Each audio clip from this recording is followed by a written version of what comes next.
লঙ্কা premier লিগে বিবর্ণ মোস্তাফিজুর রহমান। দল জিতলেও নির্বিষ বোলিং কাটার মাস্টারের, উইকেট পেলেও বেজায় খরচে তাসকিন শরীফুল। টি-20 বিশ্বকাপে বাংলাদেশের আরও ভালো করা উচিত ছিল মন্তব্য সাইফুদ্দিনের। গ্লোবাল ফ্র্যাঞ্চাইজি লিগে পারফর্ম করে আবারও জাতীয় দলে ফেরার প্রত্যয়। এবং চূড়ান্ত হলো কোপা ও ইউরোর semifinal line up. Uruguay challenge নিতে প্রস্তুত কলম্বিয়া। ইউরোপে উত্তাপ ছড়াবে ইংল্যান্ড নেদারল্যান্ডস ম্যাচ। এদিকে লঙ্কান প্রিমিয়ার লিগে দুঃস্বপ্নের এক রাত পার করলেন টাইগার পেসাররা। নিজের 4 ওভার কোটায় উইকেট শূন্য মোস্তাফিজ দিয়েছেন 53 রান। যদিও 185 রান তাড়া করেও জিতেছে তার দল দাম্বুলা সিক্সার্স। অন্যদিকে কলম্বোর জার্সিতে জোড়া উইকেট শিকার করলেও ব্যয়বহুল তাসকিন আহমেদ নিজের দ্বিতীয় ম্যাচে দিয়েছেন 45 রান। এ দুজনের তুলনায় কিছুটা সাশ্রয়ী ছিলেন শরীফুল ইসলাম। 4 ওভারে 32 রানে 2 উইকেট নিলেও জেতাতে পারেননি তার ফ্র্যাঞ্চাইজি ক্যান্ডি ফ্যালকনসকে। বদ্ধভূমিতে ক্ষুরোধার স্পোর্টিং উইকেটে অর্ডিনারি। মোস্তার গায়ে যেন লেপ্টে আছে এমন তকমা। 24 বলে 9টাই ডট, তবু 50 পূর্ণ করেছেন ফিজ। না ব্যাটিংয়ে নয়, বোলিংয়ে। কলম্বো স্ট্রাইকার্স আর ডাম্বুলা সিক্সার্সের লড়াই ছাপিয়ে টাইগার ভক্তদের দৃষ্টি আটকে মুস্তাফিজ তাসকিন দ্বৈরথে, যেখানে ডাহা ফেল দুজনেই। রানগুড়ি স্টেডিয়ামে গুরবাজের সঙ্গে ফিজের লড়াইটা অবশ্য জমে উঠেছিল বেশ। বাউন্ডারি হাঁকিয়ে পরের বলে সিঙ্গেল। চওড়া হাসিতে দুজনকে দুজনার আলিঙ্গন। তবে মোস্তার সেই হাসি উবে গেল দ্রুতই। প্রথম ওভারে 1 ছক্কায় 7 রান হজম করা ফিজ পরের ওভারে দিলেন 9, কিন্তু নিজের তৃতীয় আর চতুর্থ ওভারে সর্বনাশ। শেষ ওভারে হজম করলেন 3 ছক্কা, তার আগের ওভারে 17। সব মিলে 4 ওভারে 53। প্রশ্ন তাই, মঙ্গলবার নিজেদের পরের ম্যাচে গলের বিপক্ষে সুযোগ মিলবে তো তার, নাকি বাদ পড়বেন তাওহিদ হৃদয়ের মতোই? মোস্তার যেখানে শেষ, তাসকিনের যেন সেখানেই শুরু। একটার পর একটা হোয়াইট আর খেপাটে বাউন্সার। 21 এলো ঢাকা এক্সপ্রেসের করা ব্যক্তিগত প্রথম ওভারে। দ্বিতীয় ওভারে দিলেন 8, তৃতীয় ওভারে 10। তবু নিজের করা শেষ ওভারে কিছুটা স্বস্তি খুঁজতেই পারেন স্পিড স্টার। 6 রানের সঙ্গে উইকেটে জমে যাওয়া রেজা হেনরিক্স, কুশল পেরেরাকে প্যাভিলিয়নের পথ ধরান তিনি। ম্যাচে ফিরিয়েছিলেন রোমাঞ্চ, কিন্তু চাপের মুহূর্তে সেই তাসকিনের ক্যাচ মিসেই শেষ পর্যন্ত হারতে হলো তার দলকে। এলপিএল এর আরেক ম্যাচে 175 রান করেও জিততে পারেনি শরীফুলের দল ক্যান্ডি ফ্যালকনস। যদিও ফ্র্যাঞ্চাইজিটির হয়ে বল হাতে একাই লড়েছেন শরীফুল, দিয়েছেন 11টা ডট।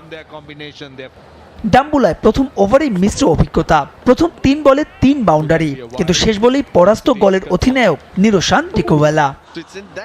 শরীফুল তার দ্বিতীয় স্পেলে এসে ফেরান আরেক বাহাতি ভানুকার রাজাপাকসেকে। তবে শেফার্ড টিকে ছিলেন। রান রেট নাগালে থাকায় মাঝের ওভারে উইকেট পড়লেও তা তাকে চাপে ফেলতে পারেনি। তাই তো সব মিলিয়ে এই দিনটা ভুলে যেতে চাইবেন টাইগার পেসাররা। কানাডার গ্লোবাল টি-20 লিগ সামনে রেখে অনুশীলনে ব্যস্ত সময় পার করছেন মোহাম্মদ সাইফুদ্দিন। খেলবেন মন্ট্রিয়াল টাইগার্সের জার্সিতে, আর এখানে ভালো করেই আবারও নজরে আসতে চান এই অলরাউন্ডার। এদিকে টি-20 বিশ্বকাপে বাংলাদেশ সুপার 8-এ খেললেও এত বছরেও মেগা আসরের একটা শিরোপা জিততে না পারার আক্ষেপে পড়ছেন সাইফুদ্দিন। ইনজুরি কাটিয়ে বিপিএল দিয়ে ফেরেন মাঠে। ধুতি ছড়ালো, সুযোগ মেলেনি বিশ্বকাপে, কারণ জিম্বাবুয়ে সিরিজে তার অ্যাগ্রেশন আর ডেথ ওভারে বোলিং পছন্দ হয়নি নির্বাচকদের। এবার নিজেকে প্রমাণ করার আরও একটা সুযোগ এসেছে সাইফুদ্দিনের। প্রথমবারের মতো খেলতে যাচ্ছেন বিদেশি কোনো লিগে।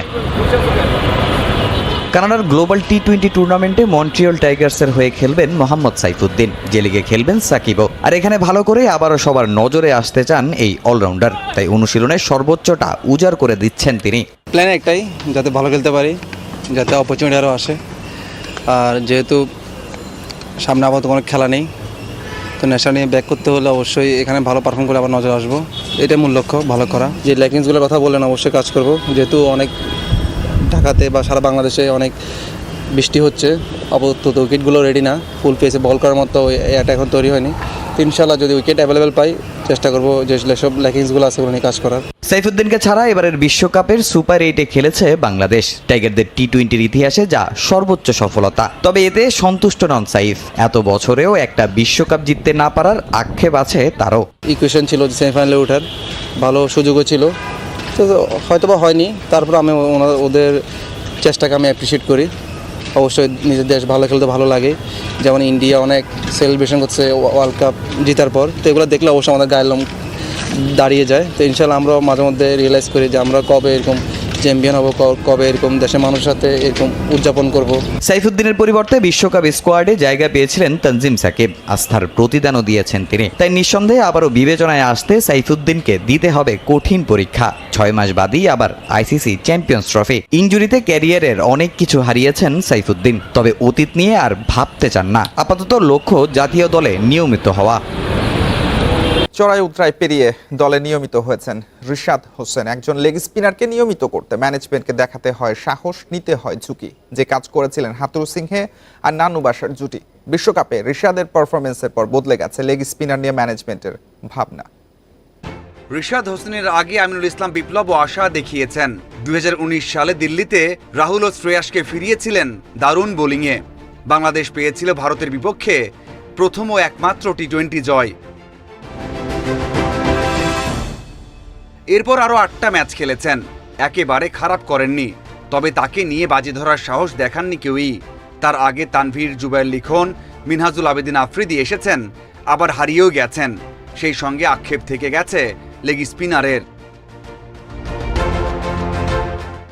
2015 বিশ্বকাপ থেকে লেগ স্পিনারের আক্ষেপ টাইগার ক্রিকেটে। 2024-এ এসে রিশাদ আশা পূরণ করেছেন। এবারের টি-20 বিশ্বকাপে 3 জয়ের 2টাতে বড় অবদান রেখেছেন। শ্রীলঙ্কার বিপক্ষে হয়েছেন ম্যাচ সেরা। রিশাদের ভাগ্য ভালো যে অন্যদের মতো হারিয়ে যেতে হয়নি। হাথুরু আর নান্নু বাসার জুটি ভরসা রেখেছিল, সাহস দেখিয়েছিল বাজি ধরার। কোচদের সাথে ডিসকাস করে এখানে কিন্তু হাতুরু সিংয়ের কিন্তু যথেষ্ট আমাদেরকে চাপে রেখেছিল যে একটা লেগ স্পিনারকে তৈরি করা।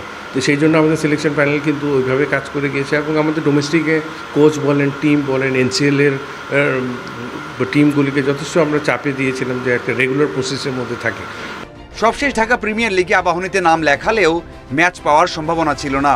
সেজন্য ম্যানেজমেন্ট তাকে পাঠায় শাইনপুকুরে। সেখানে ম্যাচ খেলে প্রস্তুত হয়েছিলেন বিশ্বকাপের জন্য।